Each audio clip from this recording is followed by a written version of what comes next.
आज की वीडियो में हम वेपर कंप्रेशन साइकिल और वेपर एब्जॉर्प्शन साइकिल के दरमियान डिफरेंसेस बयान करेंगे। 2-3 नहीं, पूरे 15। तो लेट्स स्टार्ट।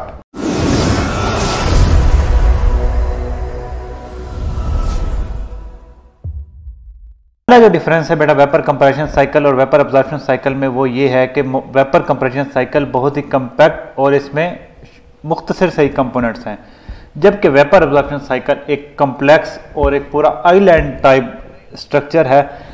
इसलिए वेपर कंप्रेशन साइकिल के लिए हमें मुख्तसर सी थोड़ी सी जगह चाहिए होती है। आपका एक घर का कोना ही काफ़ी है वेपर कंप्रेशन साइकिल को संभालने के लिए, जिसमें आप रेफ्रिजरेटर रख दिया करते हैं। जबकि वेपर एब्जॉर्प्शन साइकिल के लिए आपको कम से कम एक कमरे के साइज के जगह की ज़रूरत होती है। दूसरा डिफरेंस ये है कि बेटा क्योंकि वेपर कंप्रेशन साइकिल मुख्तसर है, कम्पैक्ट है, इसलिए इसकी इनिशियल कास्ट भी कम होती है, जबकि इसकी इनिशियल कास्ट ज़्यादा होती है। अब इन दोनों आप सिस्टम्स को अगर देखें तो इनमें जो 3 कंपोनेंट्स हैं, कंडेंसर, एक्सपेंशन वाल्व और इवेपोरेटर, ये दोनों में सेम है। फ़र्क कहाँ पर है? इस कंप्रेसर में। रेफ्रिजरेंट को प्रेशराइज करने के लिए वेपर कंप्रेशन साइकिल में हम कंप्रेसर यूज करते हैं। वेपर एब्जॉर्प्शन साइकिल में हम रेफ्रिजरेंट को प्रेशराइज करने के लिए ये पूरा एक सिस्टम यूज करते हैं, जिसमें अब्जॉर्बर भी होता है, रीजनरेटर भी है, जनरेटर भी है। वेपर कंप्रेशन साइकिल में हम वेपर्स को कंप्रेस किया करते हैं, तो इसलिए इसमें यहाँ पे जो वर्किंग प्रेशर होता है ये काफी ज्यादा होता है in comparison with vapour absorption cycle. यहाँ पे हम लिक्विड को प्रेशराइज करते हैं। पांचवा फर्क बेटा ये है कि वेपर कंप्रेशन साइकिल में कंप्रेसर जो है ये ही पावर कंज्यूम करता है, ना कंडेंसर ना ही एक्सपेंशन वाल्व।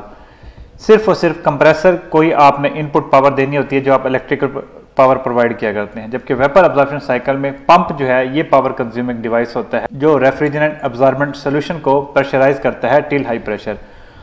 और पावर कंजम्पशन जो है वो वेपर कंप्रेशन साइकिल की काफ़ी ज़्यादा होती है, क्योंकि वेपर्स को कंप्रेस करना काफ़ी डिफिकल्ट है, क्योंकि जो आपका इनपुट वर्क होता है वो डायरेक्टली प्रोपोर्शनल होता है स्पेसिफिक वॉल्यूम के, और वेपर का स्पेसिफिक वॉल्यूम काफ़ी ज़्यादा है बनिस्बत लिक्विड के। छठा डिफरेंस ये है कि जिस तरह अभी हमने बात कर ली कि इसका इनपुट पावर ज़्यादा है, इसका इनपुट पावर कम होती है। सातवां डिफरेंस ये है कि बेटा वेपर कंप्रेशन साइकिल जो है ये high grade energy electrical power से ऑपरेट होता है, जबकि वेपर एब्जॉर्प्शन साइकिल ये आप हीट से ऑपरेट करवा सकते हैं। नेचुरल गैस जला लें, केरोसिन ऑयल जला लें, सोलर हीट इस्तेमाल कर लें, जियोथर्मल एनर्जी इस्तेमाल कर लें, तो इसके लिए आपको क्रूड फॉर्म ऑफ एनर्जी चाहिए होती है। वेपर कंप्रेशन साइकिल में बेटा कंप्रेसर और मोटर हम इस्तेमाल करते हैं। अब मोटर काफ़ी हाई आरपीएम्स पर ऑपरेट करती है, तो इस वजह से वेपर कंप्रेशन साइकिल का जो ऑपरेशन होता है ये नॉइजी होता है। ये आप महसूस कर सकते हैं रेफ्रिजरेटर और एयर कंडीशनर के करीब जाकर आपको अच्छी खासी आवाज़ें सुनाई देती हैं, जबकि वेपर एब्जॉर्प्शन साइकिल में सिर्फ पंप ही तो होता है एक मूविंग पार्ट इकलौता, तो इसका ऑपरेशन जो है वो काफ़ी स्मूथ होता है और खामोशी से ये अपना काम करता रहता है।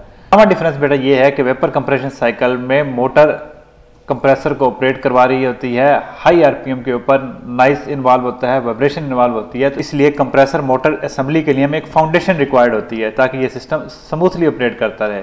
जबकि यहाँ पे इस तरह कोई मूविंग पार्ट है ही नहीं सिवाय पंप के, और वो पंप भी बड़ा लो कैपेसिटी का ही होता है, तो इसलिए वजह से हमें वेपर एब्जॉर्प्शन साइकिल में कोई फाउंडेशन नहीं चाहिए। 10वां डिफरेंस ये है कि बेटा वेपर कंप्रेशन साइकिल में जो हमारा हीट रिजेक्शन डिवाइस है वो सिर्फ और सिर्फ ये है कंडेंसर, जबकि वेपर एब्जॉर्प्शन साइकिल में कंडेंसर भी हीट रिजेक्ट करवा रहा है, आप रिजनरेटर में भी हीट ट्रांसफर हो रहा है, और यहाँ पे भी इसको ठंडा करने के लिए भी हीट ट्रांसफर इन्वॉल्व है, तो rate of heat rejection vapour absorption cycle में काफी ज्यादा होता है। 11वां डिफरेंस बेटा ये है कि वेपर कंप्रेशन साइकिल के मुख्तसर कंपोनेंट्स हैं, इसमें मुख्तलिफ लॉसेज होते हैं, इस वजह से इसका कोफिशिएंट ऑफ परफॉर्मेंस ज़्यादा होता है, जबकि वेपर एब्जॉर्प्शन साइकिल एक पूरा आइलैंड होता है, इसमें कम्प्लेक्स सिस्टम है, काफ़ी ज़्यादा जगह घेरता है, तो इसलिए इसके लॉसेज भी ज़्यादा होते हैं और इसका कोफिशिएंट ऑफ परफॉर्मेंस काफ़ी कम होता है।